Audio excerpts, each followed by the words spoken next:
திருச்சியில் வருகின்ற 25ஆம் தேதி சிந்தூர் ஆபரேஷன் போரில் வெற்றி கண்ட ராணுவ வீரர்களுக்கு நன்றி தெரிவிக்கும் வகையில் ஜெய்ஹிந்த் சல்யூட் மாநாடு நடைபெறவுள்ளதாக தமிழ்நாடு காங்கிரஸ் கமிட்டி தலைவர் செல்வபெருந்தகை தெரிவித்தார். சென்னை சத்தியமூர்த்தி பவனில் செய்தியாளர்களை சந்தித்த செல்வபெருந்தகை, நகை அடகு வைப்பது தொடர்பாக ரிசர்வ் வங்கியின் புதிய வழிகாட்டுதல்கள் அடங்கிய அறிக்கையை சுட்டிக்காட்டினார். ஒன்றிய பாஜக அரசு ஏழை எளிய மக்கள் மீது சுமையை சுமத்துகிறது என்று தெரிவித்த அவர், இந்தியாவில் உள்ள மக்கள் சட்டத்திற்கு புறம்பான நகைகளை வைத்திருக்கிறார்களா என்றும் காட்டமாக வினவியுள்ளார். தேசத்தில் உள்ள எல்லா வங்கிகளுக்கும் அனுப்பியிருக்கிறது என்னவென்றால், ஒரு நகையை அடகு வைக்க வேண்டும் என்றால் அந்த நகையுடைய பூர்வீகத்தை, ரசீதை காட்ட வேண்டும்.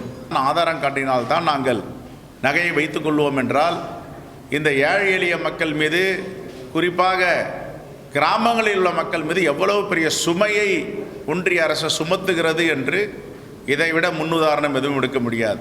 அமலாக்கத்துறையை வைத்து பழிவாங்கும் நடவடிக்கையை ஒன்றிய பாஜக அரசு நிறுத்த வேண்டும் என்றும் அதிமுகவும் பாஜகவும் மலிவான அரசியலை செய்து வருவதாக கூறினார்.